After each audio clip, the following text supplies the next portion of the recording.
Jung's shadow theory explains why people betray the ones they love most. What if the people who hurt you most weren't acting out of hatred, but out of something far more disturbing? What if betrayal, at its deepest level, has almost nothing to do with you? Most people who experience betrayal spend years asking the same question: why?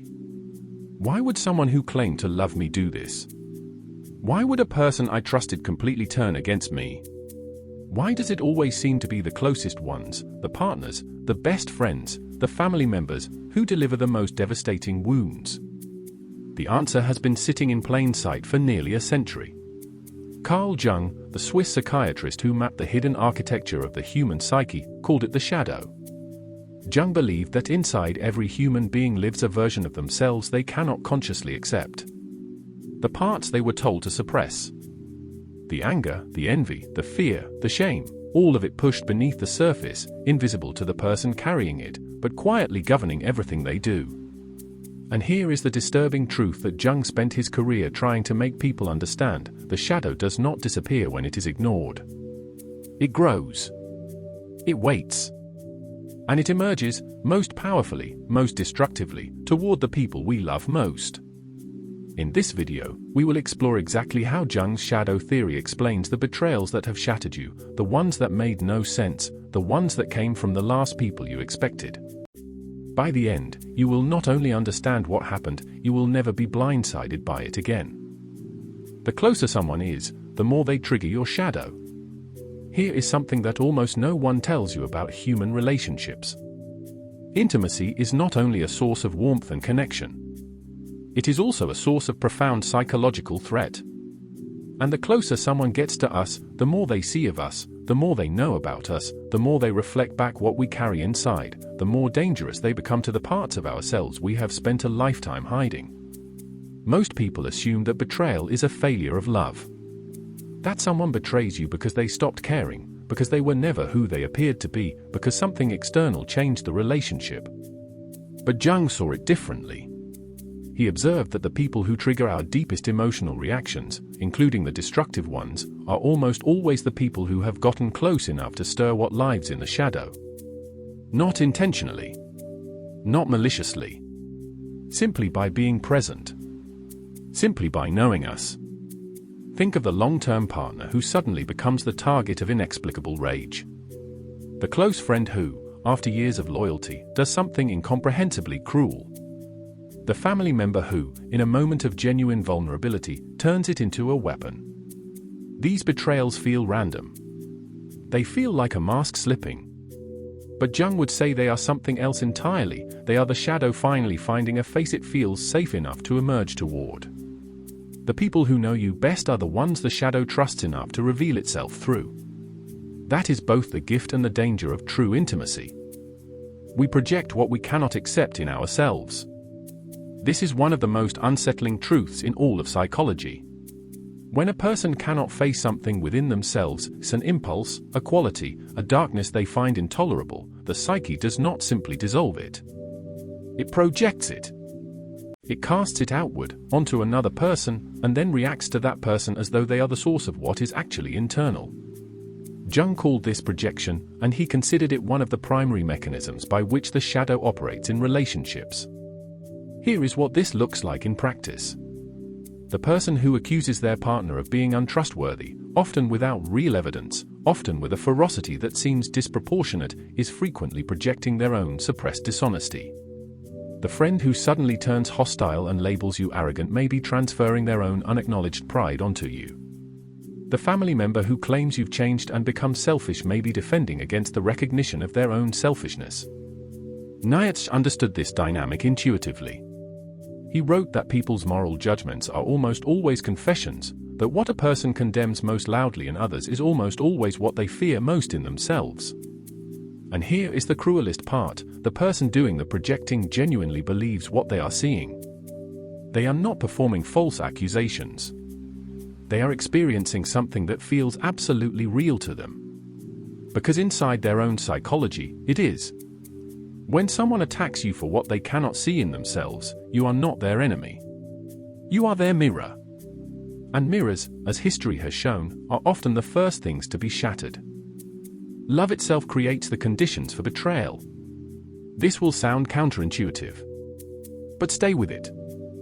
Jung observed that we do not fall in love with people exactly as they are. We fall in love with a projection, an image we construct, built partly from who the person actually is and partly from our own unconscious needs, desires, and idealized self-images that we have never been able to fully embody ourselves. He called this the anima and animus, the inner figures that we unconsciously seek in romantic partners. When we find someone who fits the shape of that inner image closely enough, we experience what we call falling in love. The feeling is real, but the person we are falling in love with is partly a construction. The betrayal comes when the projection collapses. When reality, the actual, full, complicated, flawed human being, begins to emerge from beneath the image we placed over them, the psyche experiences something close to grief. The person hasn't changed. We have simply started seeing them. And what we see does not match what we needed them to be. Some people respond to this gracefully, with curiosity and deeper love. Others respond with resentment, anger, and the particular cruelty of someone who feels robbed of something they were promised, even though that promise was made entirely within their own imagination. Think of the relationship that begins with overwhelming intensity and ends with a bitterness that seems completely disproportionate to anything that actually happened. Think of the partner who, after years together, suddenly seems to view everything you do through a lens of contempt. They are not seeing you more clearly. They are grieving the image of you they built, and directing the grief at the person standing where that image used to be. When someone's love for you was always partly a love for their own projection, their disillusionment will feel to you like a crime you didn't commit. Because it is. Love itself creates the conditions for betrayal. This will sound counterintuitive, but stay with it. Jung observed that we do not fall in love with people exactly as they are. We fall in love with a projection, an image we construct, built partly from who the person actually is and partly from our own unconscious needs, desires, and idealized self-images that we have never been able to fully embody ourselves.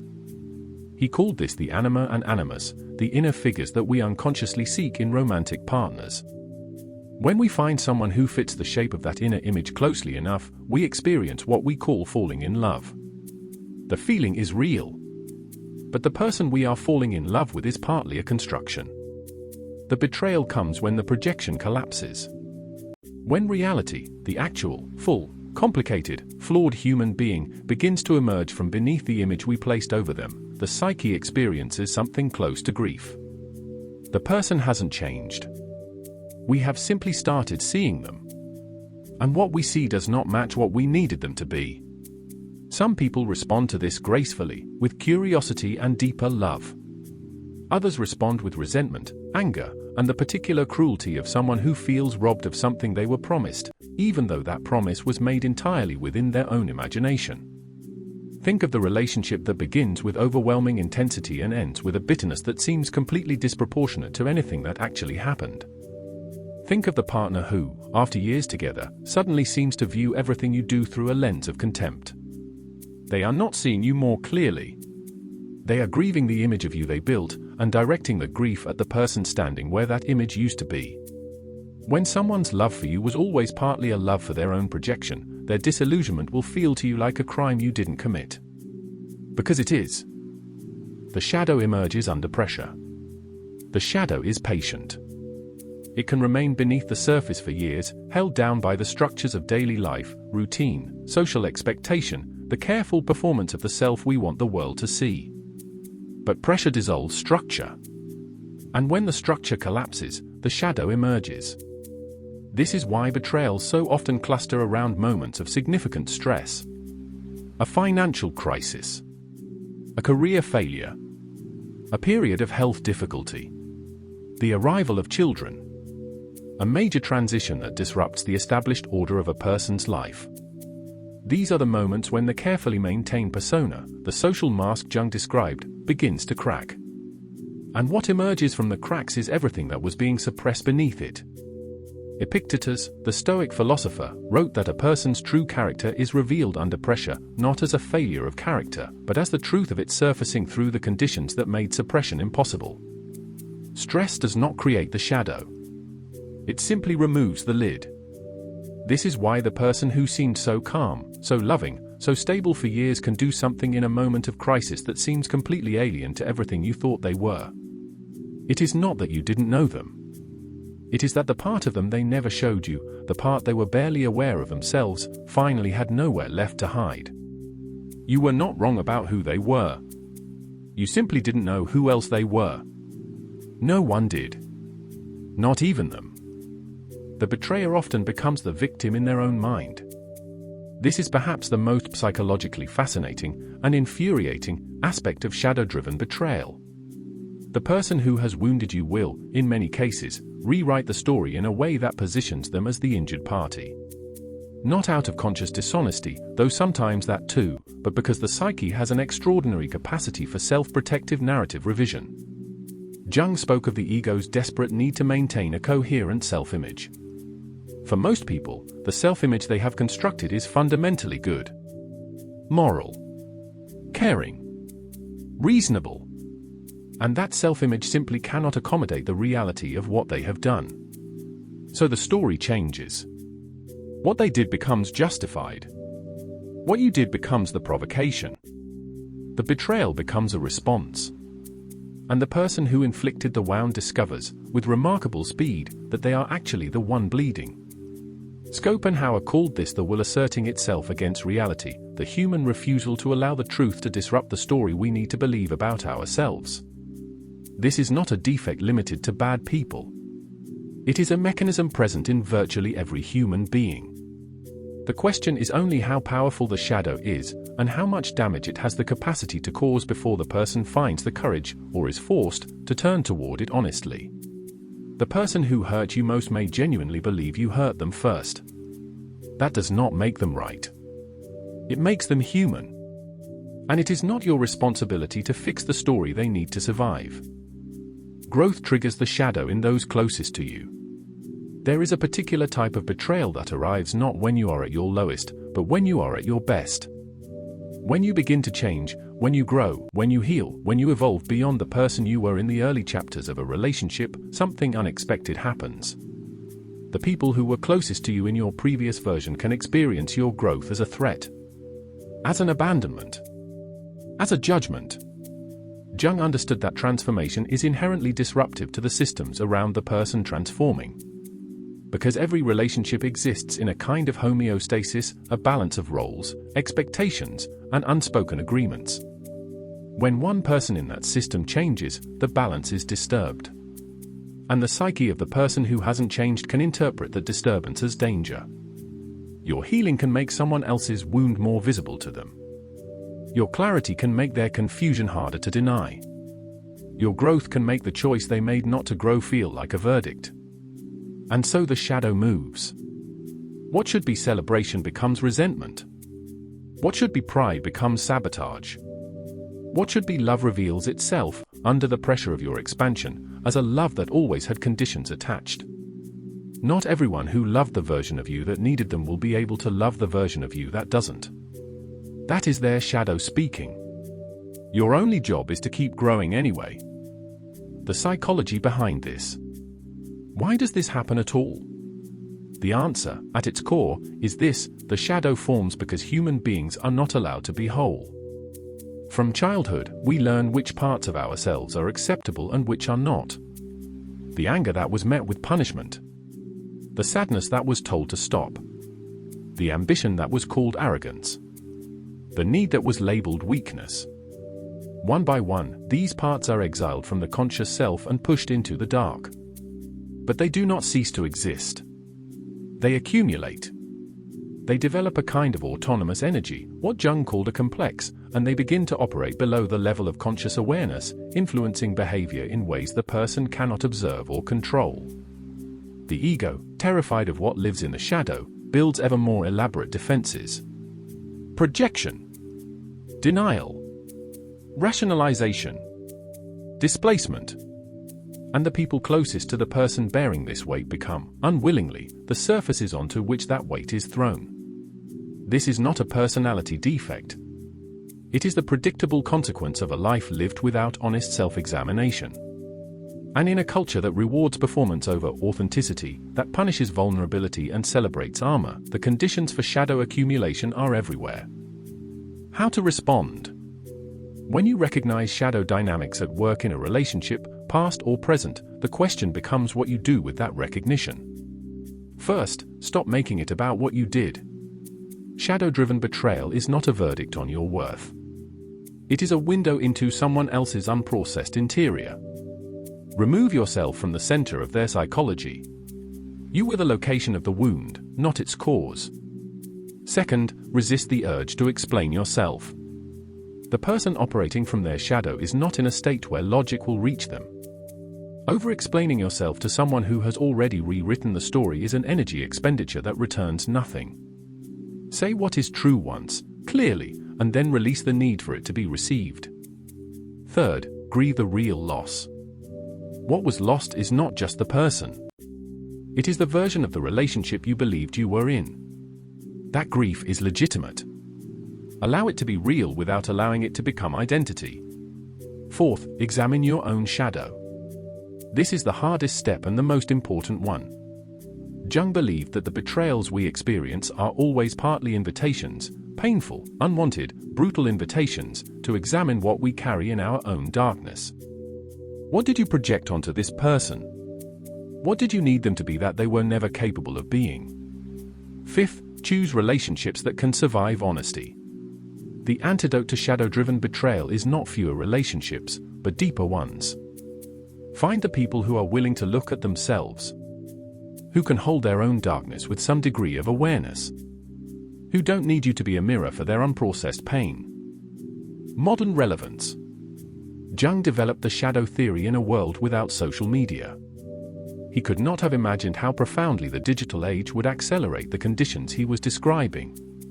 Social media has created an environment in which the performance of the self, the persona, is not just encouraged but economically rewarded.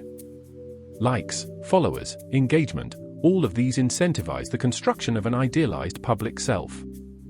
And the more polished that performance becomes, the more violently the shadow accumulates beneath it.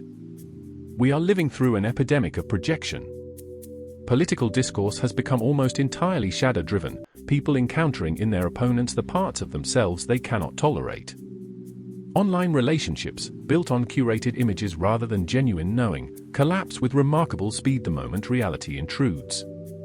The betrayals we see played out publicly, the sudden reversals, the attacks that seem to come from nowhere, the cruelty that emerges between people who seemed close, are shadow dynamics on an industrial scale. And within personal relationships, the pressure of comparison culture has made the shadow more volatile than ever. When everyone around you appears to be succeeding, in career, in love, in identity, in appearance, the gap between that external performance and internal reality becomes unbearable. Something has to give. And too often, what gives is the relationship with the person closest to you. Emotional intelligence, the capacity to recognize these dynamics in real time, to name what is happening beneath the surface before it causes irreversible damage, is not a luxury in this environment. It is a survival skill. Powerful ending. You came into this video with a wound that didn't make sense. Someone you loved, truly loved, or believed loved you, did something that seemed to come from nowhere. That contradicted everything you thought the relationship was. That left you not just hurt, but confused in a way that hurt more than the pain itself. Jung gives you something that most people never receive, not an excuse for what was done to you, but an explanation. A framework that removes the randomness from the cruelty. That takes the incomprehensible and makes it, if not acceptable, then at least legible. You were not betrayed because you were not enough. You were not betrayed because you failed to love correctly, or stayed too long, or trusted too fully. You were betrayed because the person who hurt you was carrying something they had never looked at, and you were close enough, loving enough, real enough, to make it impossible for them to keep looking away. That is not your failure. That is, in the strangest and most painful way, evidence of your depth. The shadow, Jung believed, is not the enemy of the soul. It is its teacher. And the people who have wounded you most deeply have, whether they intended to or not, handed you your most important curriculum. Do not waste the lesson in bitterness. Do not let the betrayal define the territory of your future. Do not become someone who protects themselves so completely that nothing real can ever reach them again. Nietzsche wrote, "One must still have chaos in oneself to give birth to a dancing star." The chaos of what you've survived is not evidence of your brokenness. It is the raw material of something extraordinary, if you have the courage to turn toward it rather than away. You have survived the shadow in someone else. Now it is time to befriend your own. That is where your real power has been waiting all along. If this gave you language for something you've been carrying, share it with someone who needs it. Subscribe for more hidden truths about psychology, philosophy, and the deeper patterns of human nature.